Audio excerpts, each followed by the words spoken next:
This is the story of a company that sold 17,000 solar generators. 9,000 of them did not exist. Not lost, not unaccounted for, never built. Those trailers existed only in the paperwork. The buyers weren't fools. Warren Buffett's company, Progressive, Sherwin-Williams, institutions whose entire job is not getting fooled. So how do you sell 9,000 things that don't exist for 8 years to the smartest money in America? You stop building a product. You start staging a show. It starts with a car mechanic. Jeff Carpoff fixed Land Rovers in California. That was it. In 2008, he had a genuinely good idea. Bolt a solar panel to a trailer, and you can tow electricity anywhere. Construction sites, racetracks, disaster zones. And it worked. Early trailers were real. Real customers rented them. Hold on to that. A con this big never starts from nothing. It starts from something true. But the trailer was never really the product. The deal was, say you're a large company with a large tax bill. You buy a trailer for $150,000 and put down about $45,000 in cash. The rest is borrowed. Then, because Washington wants more solar, the government hands you a clean energy tax credit worth roughly what you just put down. Your cash comes back at tax time. DC Solar rents your trailer to somebody who needs power, and that rent covers the rest. An elegant deal. It just depends on two things being true. The trailers have to be real, and somebody has to actually be renting them. For a while, the first was true. The second never was. Real customers never covered more than about 5% of the rent the scheme was promising. June 2012. Prosecutors say Jeff, his lawyer, and others sat down over exactly that problem. There was nowhere near enough real rental money, and there never would be. The decision out of that room, one Jeff later pleaded guilty to, wasn't to find customers. It was to hide that there weren't any. That's the moment DC Solar stopped being a manufacturer and became a theater company. Sets, costumes, reviews, and an audience who thought they were watching a factory. Start with the money. New investors' cash came in the front door, passed between two DC Solar companies, and walked back out to earlier investors, relabeled lease revenue, rent, from customers who didn't exist, paid monthly in a fixed order, because when you're faking an income stream, the rhythm has to convince. The government's description was blunt. New investor money paying older investors, a Ponzi scheme in a hard hat. About 94 cents of every rent dollar was investor money running a lap. A show needs reviews.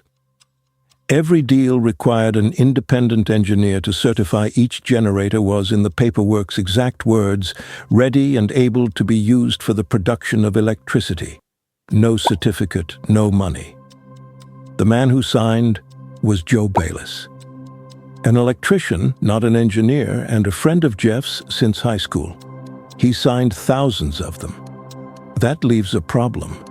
How do you maintain 9,000 trailers that don't exist? You do what a theater does. Costume changes. Every trailer wears a VIN, a name tag. Crews peeled the tags off real trailers and re-stickered them so one trailer could play a different investor's generator whenever anyone came to look. One actor. Endless name tags. The operations vice president, Ryan Guidry, kept the script. A spreadsheet of generator locations he later admitted was invented. A map of nowhere. And when an investor booked an inspection, that was opening night. Crews towed real trailers into position the evening before. Inspectors arrived to a lot full of trailers and counted. Smarter investors monitored remotely. So the SEC alleges employees buried GPS trackers in the dirt at empty sites. and the dashboards glowed green. And when a customer finally asked where its generators actually were, the chief financial officer gave an accountant 3 words prosecutors would later quote, "Make it up." Even the paperwork had understudies.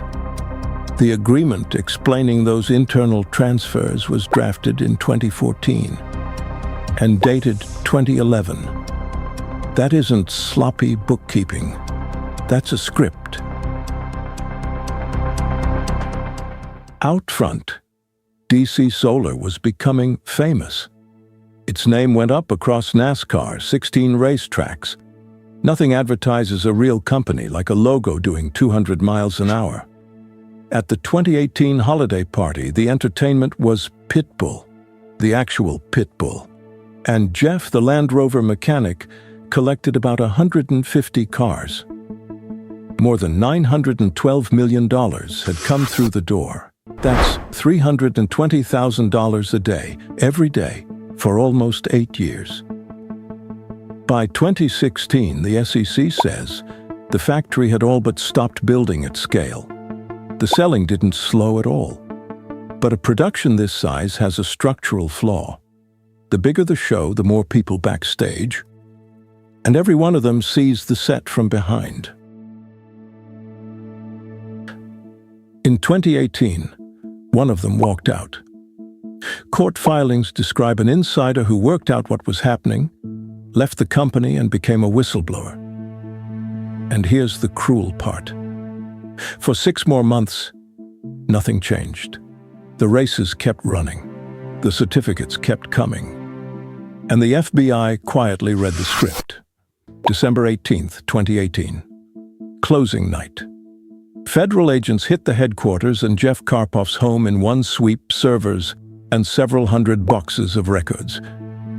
Bayless drove to a Nevada warehouse and scraped about 200 VIN stickers off trailers, then destroyed 1,000 more, burning the costumes. Then investors did the one thing that beats every certificate ever written. They counted. One group hired a firm to find its 1,500 generators. The first count found 1,048.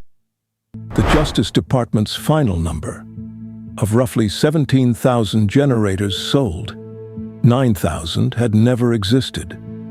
Machines made of paperwork, stickers, and nerve. 8 people were charged. All 8 pleaded guilty. Not one risked a trial because there's no defense against an empty parking lot. Jeff Carpoff got 30 years. And more than $790 million in restitution. The largest criminal fraud in his district's history. The cars went to auction. 148 of them in a single day. The mechanic's dream collection. Broken up to repay the people his paperwork fooled. So what protects you from this? One sentence. Show me the thing. Not the certificate about the thing. Not the spreadsheet, the tax opinion, the signature, the thing. For 8 years, nobody counted the whole fleet themselves because official-looking paper feels like proof. It isn't. Paper says whatever it's told to say. DC Solar began with one good idea and built a billion-dollar theater on top of it. And it still isn't the boldest version of this trick. A man in Lithuania ran the same play on Google and Facebook, with nothing but an invoice.